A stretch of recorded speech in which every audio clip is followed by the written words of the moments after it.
नारी शक्ति वंदन अधिनियम लोकसभा और राज्यसभा में खारिज होने के बाद बीजेपी हमलावर हो गई है। इस अधिनियम के समर्थन में शनिवार को इंदौर नगर निगम में पार्षदों के विशेष सम्मेलन का आयोजन किया गया था, लेकिन अधिनियम खारिज होने के बाद इस सम्मेलन को निंदा प्रस्ताव में बदल दिया गया।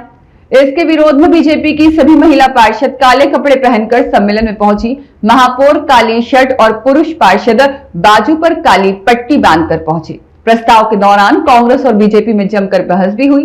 अंत में बहुमत के साथ प्रस्ताव पास कर दिया गया। नारी शक्ति वंदन अधिनियम के लिए लोकसभा और राज्यसभा में विपक्ष का समर्थन नहीं मिलने की वजह से यह प्रस्ताव खारिज हो गया। इसके बाद बीजेपी ने विपक्ष को महिला विरोधी बताते हुए मौखिक हमला कर दिया। इस अधिनियम के समर्थन में शुक्रवार को नगर निगम में प्रधानमंत्री के लिए धन्यवाद प्रस्ताव हेतु विशेष सम्मेलन का आयोजन किया गया था, लेकिन अधिनियम खारिज होने की वजह से इस सम्मेलन को निंदा प्रस्ताव में बदल दिया गया। सम्मेलन के दौरान महापौर सहित बीजेपी की तमाम महिला पार्षदों ने इंडी गठबंधन की सदन में निंदा की और महापौर ने कांग्रेस पर तमाम तरह के आरोप लगाए। निंदा प्रस्ताव के दौरान कांग्रेस नारी वंदन शक्ति अधिनियम के समर्थन की बात कही, लेकिन उन्होंने इसे परिसीमन के साथ लागू करने पर आपत्ति उठाई। उनका कहना था कि 2023 में यह अधिनियम लोकसभा और राज्यसभा में पास हो गया था, जिसमें कांग्रेस ने भी समर्थन दिया था। यह तभी लागू कर देना था, लेकिन बीजेपी ने नहीं किया। अब परिसीमन कर सीटें बढ़ाकर बीजेपी महिला आरक्षण लागू करना चाहती है। परिसीमन पर ही सभी ने आपत्ति ली है, महिला आरक्षण पर नहीं। कांग्रेस अब भी 2023 वाले बिल के समर्थन में है। वहीं जिस तरह से आनंद फानन में यह अधिनियम लाया गया है, उससे बीजेपी बंगाल सहित अन्य राज्य के चुनाव में फायदा लेना चाहती थी और विपक्ष को इसका डर था और इस वजह से चुनाव से पहले अचानक यह अधिनियम लाया गया, जिसके खारिज होने का फायदा अब बीजेपी को मिलने की बात कही जा रही है। दुखद है और दुर्भाग्यपूर्ण है। हमने तो तैयारी की थी इस विशेष सदन से धन्यवाद और अभिनंदन प्रस्ताव की कि देश भर की महिलाओं के सम्मान में इंदौर नगर निगम लोकसभा में 850 सीटों के साथ 280 महिलाओं का दृश्य देखेगा 2029 में। लेकिन कांग्रेस और सहयोगी दल ने जिस प्रकार से भ्रम फैलाकर उसका विरोध किया और 2/3 बहुमत न मिलने के कारण वो गिर गया, वो इस बात को स्पष्ट दर्शाता है कि 1971 में 55 करोड़ की आबादी में 545 सीट थी। आज 150 करोड़ के देश में यदि 850 सीटें कर 280 सीटें महिलाओं को देने का काम कल के कानून से होना था, तो उसका कांग्रेस ने क्यों विरोध किया? और जो काम 2034 में होगा उसको 2029 में यदि लागू करने का प्रयास किया जा रहा है, तो उसका कांग्रेस ने क्यों विरोध किया?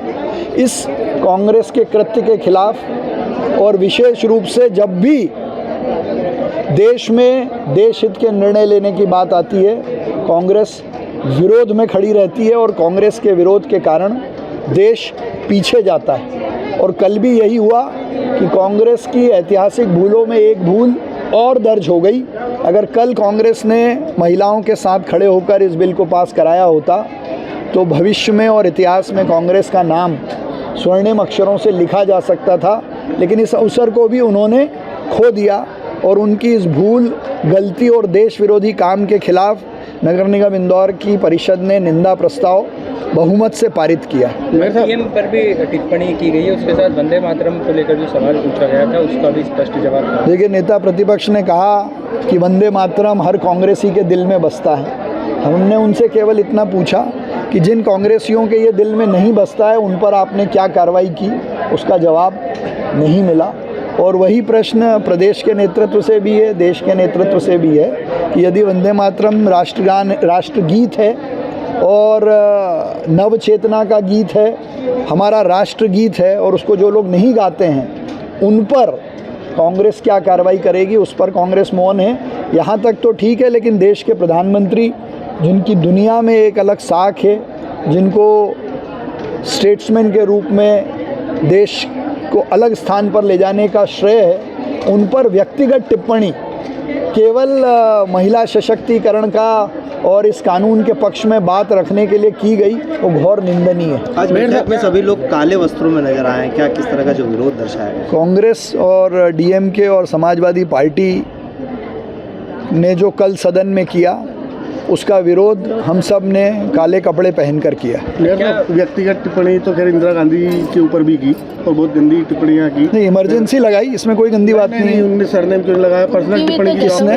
मोदी जी की पर्सनल। अगर हमारे यहाँ से भी किसी ने ये कहा है तो मैं उसकी भी निंदा करता हूँ। बात केवल इतना था। बिल्कुल निंदा प्रस्ताव ने भी प्रधानमंत्री जी के खिलाफ एक निंदा प्रस्ताव दिया सभापति जी को कि आदरणीय प्रधानमंत्री जी को, आदरणीय अमित शाह जी को और पूरी भारतीय जनता पार्टी को देश की 75 करोड़ से ज्यादा महिलाओं से सार्वजनिक रूप से माफी मांगना चाहिए, जिनकी गलत सोच के कारण, विचार के कारण, जिनकी नियत और नीति स्पष्ट नहीं है, इसके कारण से आज ये महिला आरक्षण बिल लोकसभा में पास नहीं हो पाया, क्योंकि आपकी नीति नियत में अलग अलग चीजें दिख रही थी, आपकी नियत में खोट दिख रही थी, कहीं ना कहीं इस देश की संघीय व्यवस्थाओं को खराब करने की आपकी सोच दिख रही थी। नॉर्थ और साउथ को आप बांटने का प्रयास कर रहे थे। इसीलिए आज हमारे नेता राहुल गांधी जी ने ये जो डिलिमिटेशन के साथ महिला आरक्षण का बिल लाए उसका विरोध करा।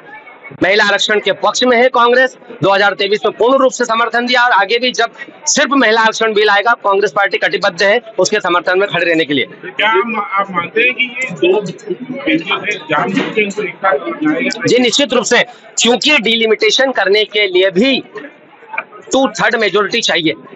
ये महिला आरक्षण बिल के आड़ में ये डिलिमिटेशन जैसा गंदा काम जिसके माध्यम से पूरे देश में नफरत फैलाना चाह रहे थे वो करना चाह रहे थे। इनको मालूम था डिलिमिटेशन का बिल अलग से पास नहीं होगा आज की कंडीशन में, इस कारण ये महिला आरक्षण की आड़ में लेके आए थे कि कांग्रेस डरेगी, लेकिन कांग्रेस किसी भी कंडीशन में डरने वाली पार्टी नहीं है। कांग्रेस पार्टी वो पार्टी है जिसने देश का पहला प्रधानमंत्री, पहला राष्ट्रपति, पहला लोकसभा स्पीकर सारे कांग्रेस ने दिए। तो निश्चित रूप से हमको भारतीय जनता पार्टी से सीखने की आवश्यकता नहीं है कि महिलाओं के पक्ष में कितनी है क्या है। इस देश में 33% आरक्षण देने से लेकर सारी व्यवस्थाएं इस कांग्रेस पार्टी ने शुरुआत करी है।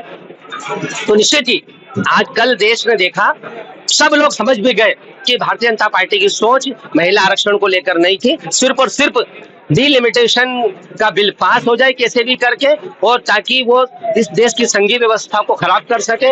इस देश में भारतीय जनता पार्टी लंबे समय तक राज करे, ऐसी व्यवस्था डिलिमिटेशन के माध्यम से करना चाहिए। पीएम को लेकर भी प्रस्ताव आप लेकर आए थे, किस तरीके से निंदा प्रस्ताव प्रधानमंत्री के खिलाफ भी? जी निश्चित रूप से हम प्रधानमंत्री जी के खिलाफ एक निंदा प्रस्ताव लाए कि जो बिल 2023 में पास हो चुका है, जो कानून बन चुका है, उसको आप लागू क्यों नहीं कर रहे हैं, देश की जनता को भ्रमित क्यों कर रहे हैं, देश की जनता को गलत जानकारियां क्यों दे रहे हैं, इसके विरोध में अब आज हम निंदा प्रस्ताव लाए थे।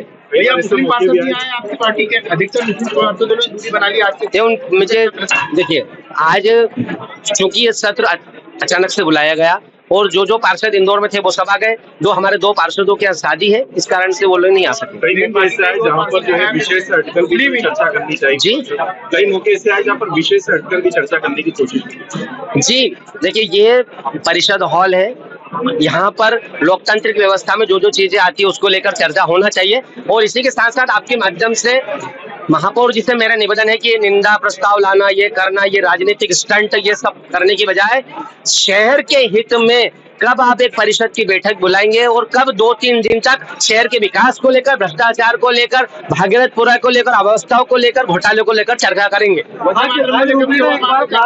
दोनों पार्षद, महिला पार्षद यहाँ सदस्य अनुपस्थित रहे, क्या इसको लेकर कोई जानकारी दी? देखिए कि वंदे मातरम में कांग्रेस का स्टैंड क्लियर है, सारी हमारी मीटिंग्स में वंदे मातरम और जनगण मन सब गा ही रहे हैं सभी लोग, इसलिए हमको कहीं बीजेपी से कोई कहीं भी कोई सर्टिफिकेट लेने की आवश्यकता नहीं है। कांग्रेस पार्टी में एक प्रक्रिया है, जिसने जो किया है वो निश्चित रूप से उसका दंड उसको मिलेगा। पार्टी की उपस्थिति, पार्षदों की उपस्थिति को लेकर कोई व्हीप जारी किया गया था? नहीं, सबको सूचना दे दी गई, जो लोग बाहर थे वो नहीं आ पाए। कार्रवाई करेंगे जो अनुपस्थित थे? निश्चित रूप से देखिए, क्योंकि उनके पास जेन्युइन कारण थे, बाहर थे, इसलिए कार्रवाई सवाल ही नहीं उठता। ब्यूरो रिपोर्ट, सत्याग्रह न्यूज, मध्य प्रदेश।